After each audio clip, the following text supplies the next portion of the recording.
Assalamu alaikum, j'espère que vous allez bien et que tout se passe bien pour vous et que vous préparez ce mois de Ramadan, qu'Allah nous permette d'y arriver tous sains et saufs et qu'il bénisse pour nous le mois de Sha'ban. Alors cette année, j'ai prévu de faire durant le Ramadan une petite série de 4 épisodes, Inch'Allah, qui mettra en lien les noms d'Allah et des émotions. Dernièrement, je travaille sur des ateliers et autres supports mettant en lien les émotions, la gestion des émotions et les noms d'Allah. Comment est-ce qu'on peut se réguler en se basant sur ces noms-là.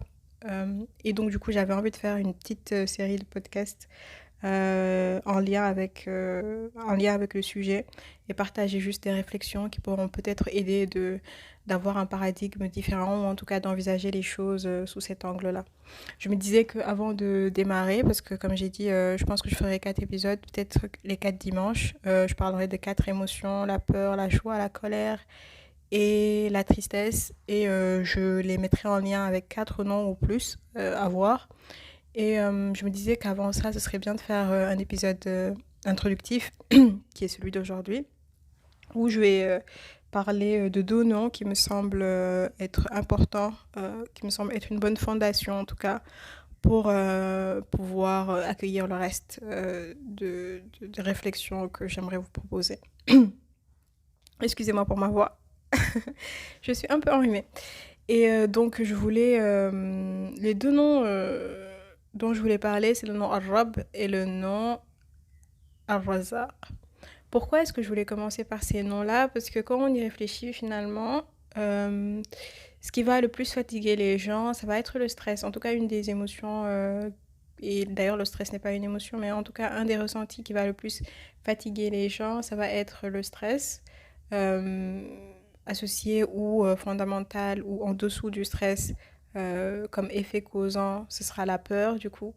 Et la peur de plein de choses en fait. Finalement, les êtres humains sont très très prônes euh, à la peur, que ce soit la peur de l'avenir, surtout, la peur des moyens qui ne seront pas là ou qui seront là, la peur du mariage qui sera là ou qui ne sera pas là, la peur de ce qu'on va devenir, la peur de la façon dont on va nous juger, dont on va nous regarder, enfin la peur de plein de choses en fait.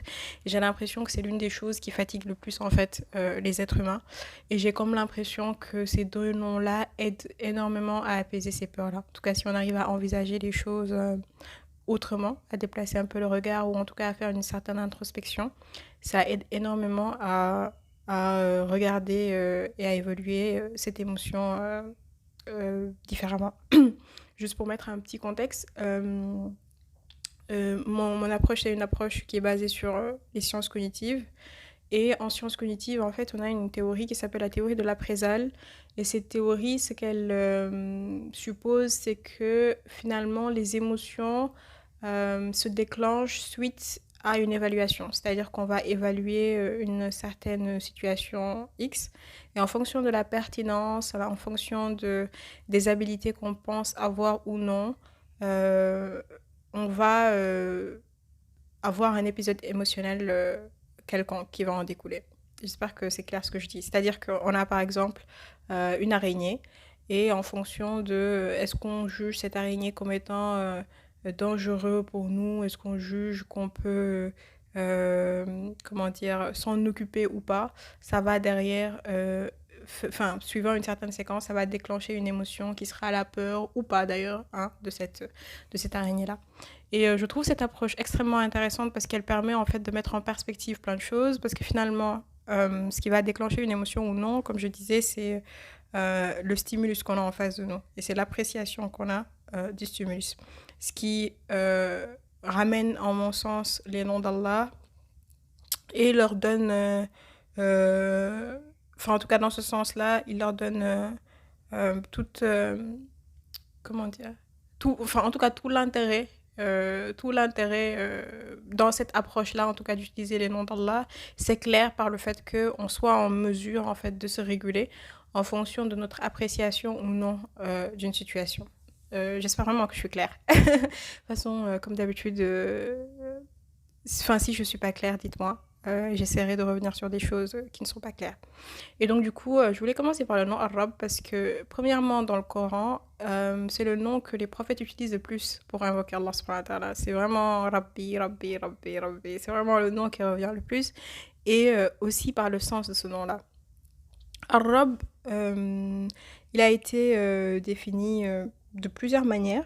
C'est un nom qui, selon certains savants, et là je cite par exemple Nouman Ali Han, désigne plusieurs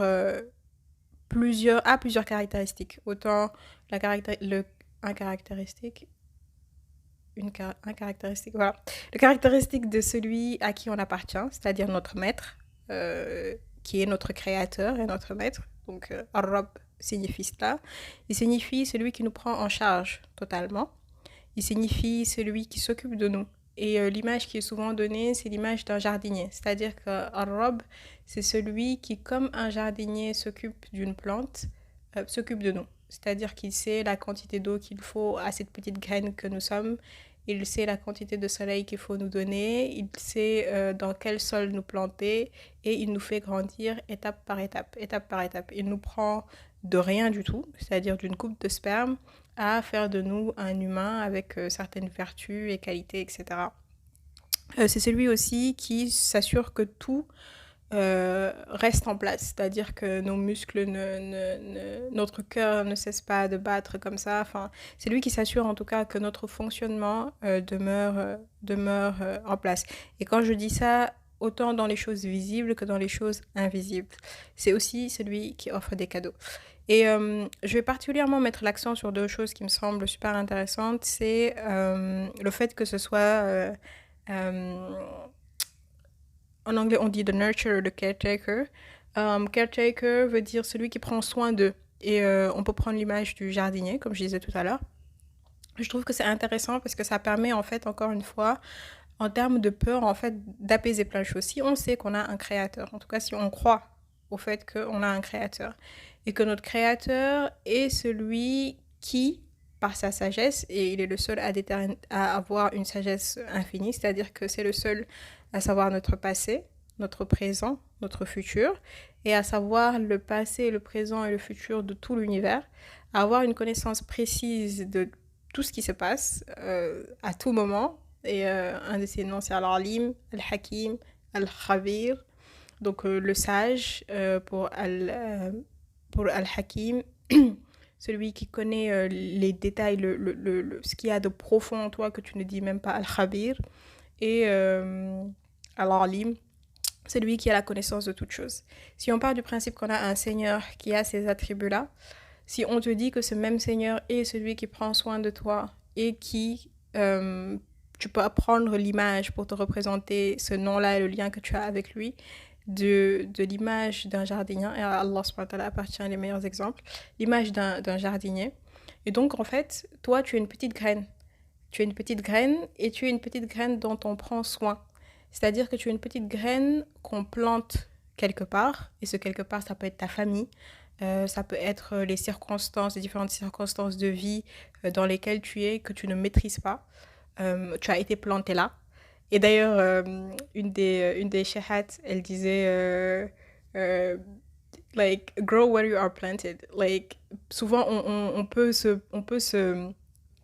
plaindre en fait des situations de la vie, du fait que ben, je suis là et pas ailleurs, etc. Je suis dans telle condition et pas d'autres. Et ce qu'elle disait, c'est en fait pousser là où vous avez été planté. En fait, vous n'avez pas été planté là où vous avez été planté par hasard.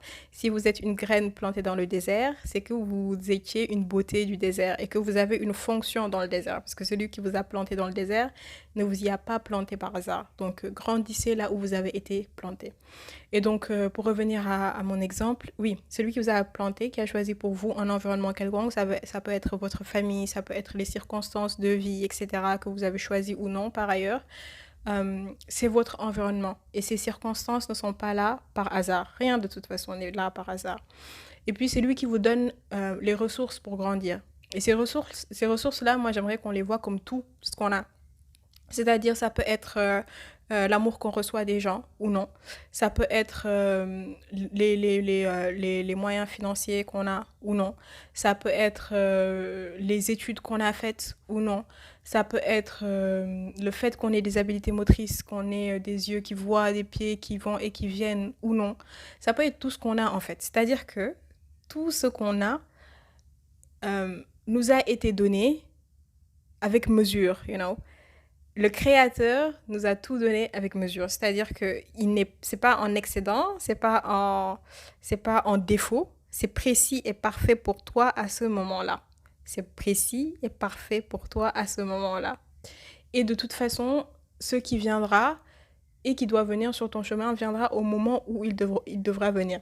Et l'autre chose qui est important avec ce nom-là, c'est l'aspect de celui qui donne des cadeaux. Et je pense que c'est quelque chose que on ne, dont on n'a pas nécessairement conscience parfois, et je pense que ça contribue aussi à nous rendre anxieux, stressés, avoir plein de peur, c'est qu'on considère les choses comme normales, c'est-à-dire qu'il y a une sorte de entitlement, comme si en fait on nous devait, voilà, comme si on nous devait les choses, subhanallah, comme si on nous devait le fait de voir, comme si on nous devait le fait d'avoir un époux, comme si on nous devait le fait d'avoir des enfants, comme si on nous devait le fait d'avoir un travail, comme si on nous devait le fait d'avoir une famille en paix, qui nous le doit, qui nous a dit que on nous devait tout ça en fait. Le fait de comprendre que l'un des caractéristiques du nom Arab, c'est celui qui donne des cadeaux, ça permet en fait d'avoir un zoom, de regarder sa vie et de se rendre compte en fait que finalement, subhanallah, on a été béni et que toutes les choses qu'on a qui fonctionnent, ce sont des cadeaux. Ce sont des cadeaux d'Allah subhanahu wa ta'ala et qu'il ne nous devait rien du tout en fait de base. Allah ne nous doit rien, c'est nous qui lui devons tout. Nous avons été créés à partir de rien du tout, donc c'est nous qui lui devons tout.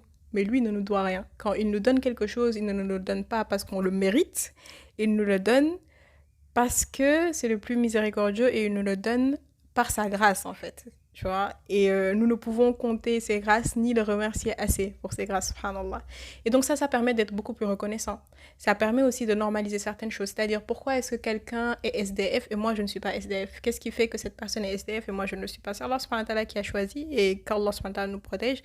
Mais c'est lui qui a choisi de mettre cette personne dans cette épreuve et moi de me mettre dans l'épreuve d'être dans une maison où j'ai le chauffage, etc. Et est-ce que je serai reconnaissante dans mon épreuve? Et lui, est-ce qu'il va appeler Allah subhanahu wa ta'ala à l'aide dans son épreuve? Donc on est tous testés.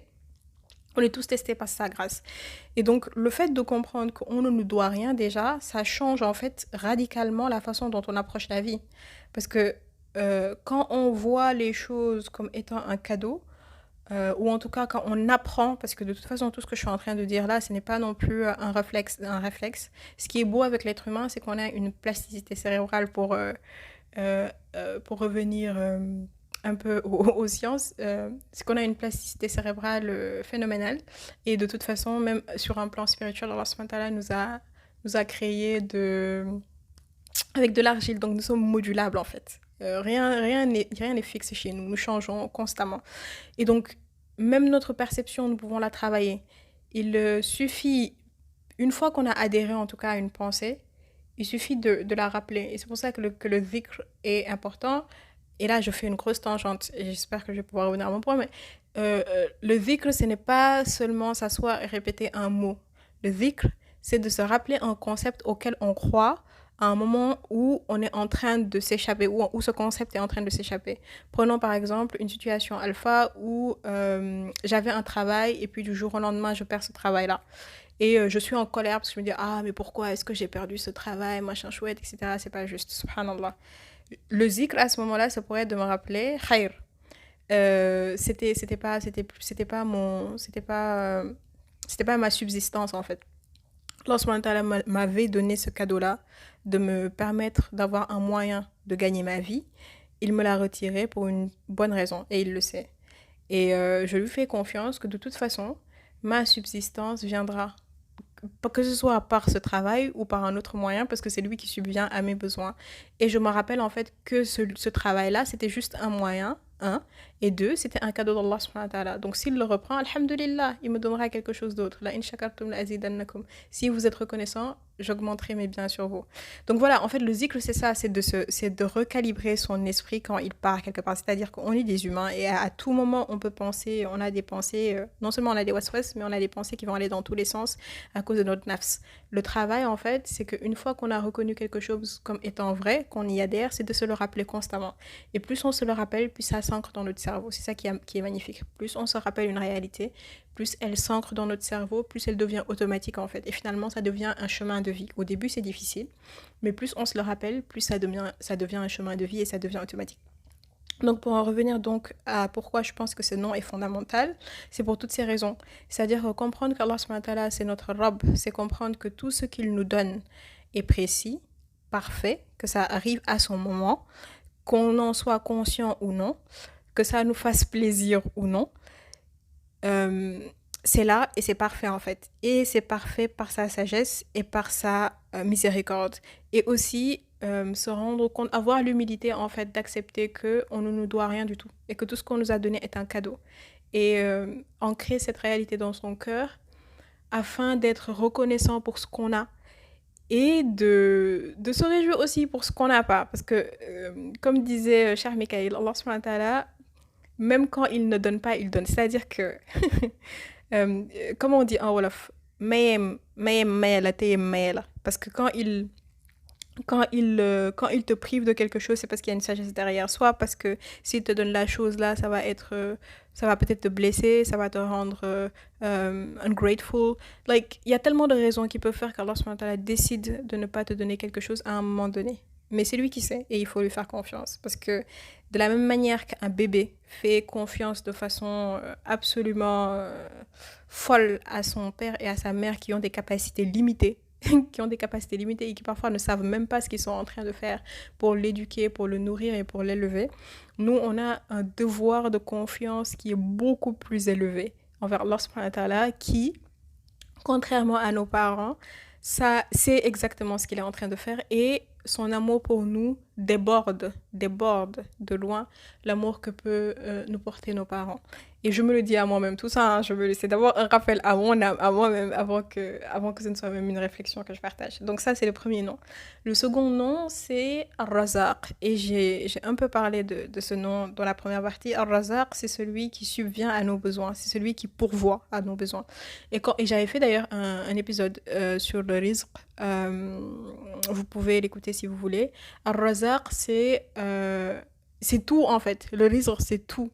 C'est-à-dire que c'est l'air que vous respirez, c'est le fait que votre cœur il est en train de battre, que vos poumons ne sont pas défaillants parce que oui, il y a des gens qui sont obligés de payer des millions pour respirer. Donc alhamdulillah pour le fait qu'on puisse respirer sans en avoir besoin. Et c'est le fait que vous ayez des cils en fait et des sourcils parce que s'ils n'étaient pas là, voir serait compliqué. Subhanallah. C'est le fait que vous ayez des yeux qui vous permettent de regarder le ciel, de réfléchir, etc., de le connecter. C'est le fait même que vous ayez certaines idées et pas d'autres. Alhamdulillah pour ça. C'est le fait que vous ayez une famille bienveillante et aimante. C'est le fait que d'ailleurs vous ayez une famille qui ne soit pas bienveillante et aimante. Tout cela fait partie de votre risque. C'est le fait que... C'est-à-dire que tout ce que vous prenez dans votre vie, qui est entre vos mains, qu'Allah subhanahu wa ta'ala vous a donné, c'est votre risque.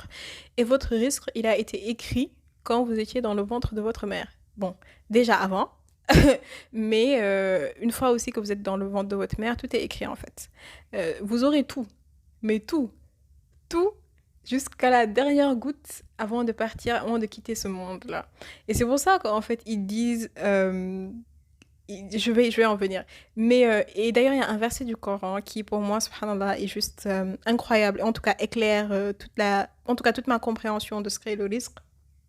C'est quand Allah subhanahu wa ta'ala dit « Je n'ai créé les hommes et les djinns que pour qu'ils m'adorent. Et je n'attends pas d'eux de la nourriture, c'est plutôt moi, en fait, qui subvient, alors qui pourvoit à leurs besoins. » Subhanallah, pour moi, en fait, ça éclaire tellement tout.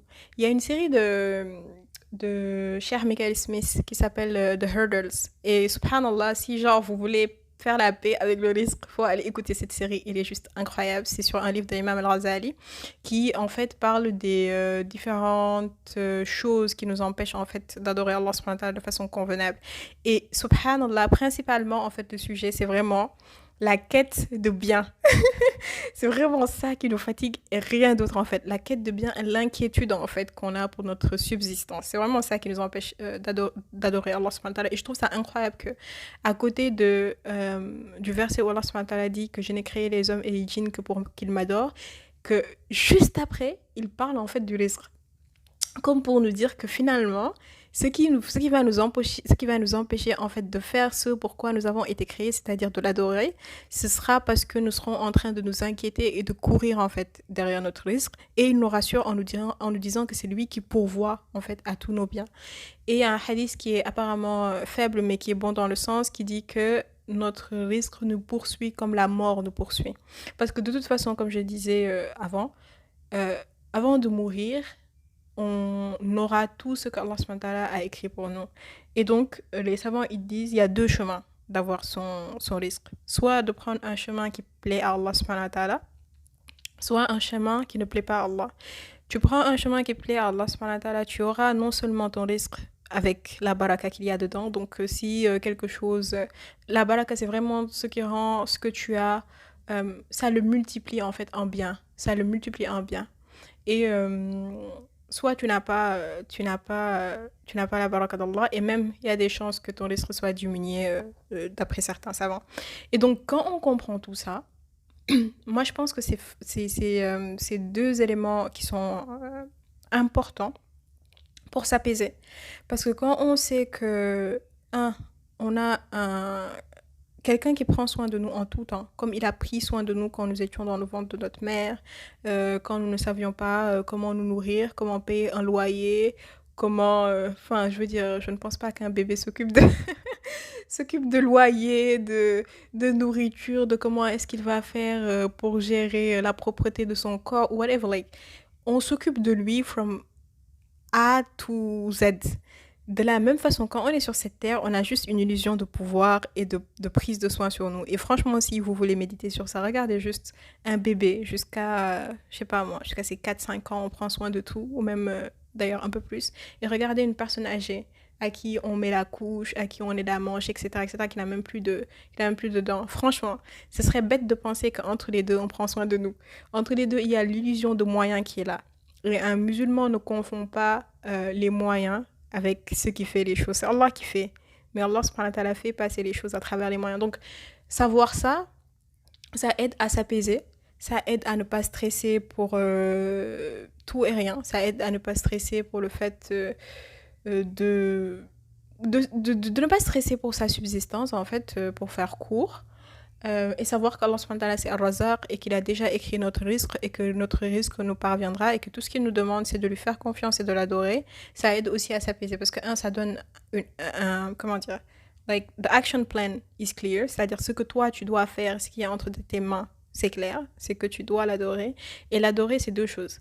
L'adorer c'est respecter ses commandements, c'est-à-dire faire ce qu'il nous demande de faire et lui demander en fait.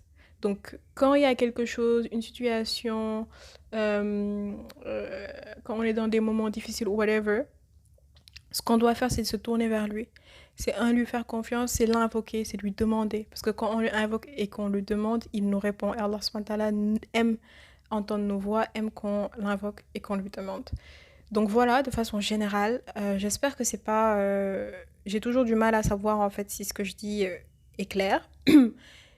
J'espère que ça allait. Si ça l'est pas encore une fois, n'hésitez pas à me dire. J'espère que... Voilà, c'est pas non plus trop dense, je l'espère. Donc voilà, en résumé, l'une des choses principales qui font que l'humain est tout le temps stressé, anxieux, c'est le lendemain. C'est qu'est-ce qui va advenir de moi, où est-ce que je vais vivre, quelle sera ma maison, est-ce que j'aurai des enfants, est-ce que j'aurai un mari, est-ce que j'aurai de l'argent, est-ce que... Alors subhanahu wa ta'ala nous rassure en nous disant, tout ça, je m'en suis déjà occupée. Je l'ai déjà décrété quand tu étais dans le ventre de ta mère et ça arrivera au bon moment. Si je ne te le donne pas maintenant, c'est parce qu'il y a une bonne raison. Et je te le donnerai au moment où je dois te le donner. Et l'autre chose qui est un élément rassurant, c'est de savoir que tu es entre de bonnes mains. Subhanallah, tu es entre de bonnes mains. Tu es entre de meilleures mains que tes propres mains à toi-même. Tu es entre les mains de quelqu'un qui t'aime plus que quiconque ne saurait t'aimer, plus que toi-même tu t'aimes en fait. Subhanallah. Et tu es entre les mains de quelqu'un qui est de Allah qui est sage, qui a une connaissance absolue et parfaite de ta condition, de l'être que tu es, du monde, et qui va pour subvenir à tes besoins, time after time, quand il faut, comme il faut, au moment où il faut. Et apprenons, il faut que apprenons à prendre paix et satisfaction dans le fait de ce qu'on nous donne. Comme on dit, la rida, être satisfait de notre situation actuelle, être content de là où on en est, être content. Et ça ne veut pas dire, tout ça, c'est pas pour, quand je dis ça, c'est pas pour, comment dire, l'objectif, c'est pas de culpabiliser si on se sent triste ou qu'on ne comprend pas pourquoi on est dans une certaine situation, etc. Non, c'est tout à fait normal. Ça aussi, c'est tout à fait humain. Et l'autre, mais ça, c'est un autre point, en fait. C'est d'accepter, en fait, qu'on est des êtres faibles. Ça fait partie de notre humanité. Et quand on est dans ces situations-là, ce qu'il faut faire, c'est de retourner à son créateur. Il n'y a pas d'autre moyen, en fait. C'est de retourner vers lui, de lui dire, Ya Rab, je sais tout ça, mais n'empêche, ça fait mal. Je sais tout ça, mais n'empêche, je suis stressée. Je sais tout ça, mais n'empêche. Aide-moi, aide-moi. Et l'invoquer et lui demander, et ce sera celui qui nous apaise. Mais savoir tout ça, y croire, parce que c'est une chose, en fait, d'avoir une connaissance. Dans la tête, c'en est une autre de le croire. Y croire, je pense que ça change énormément de choses. Voilà pour ce premier épisode. J'espère qu'il vous sera utile. Je serai vraiment heureuse d'entendre vos retours. Et je vous dis à très bientôt durant le mois de Ramadan, Inch'Allah. Priez pour moi afin que je puisse avoir le tawfiq d'aller au bout, de vous partager les autres épisodes, Inch'Allah. D'ici là, prenez soin de vous et à bientôt. Salam alaikum.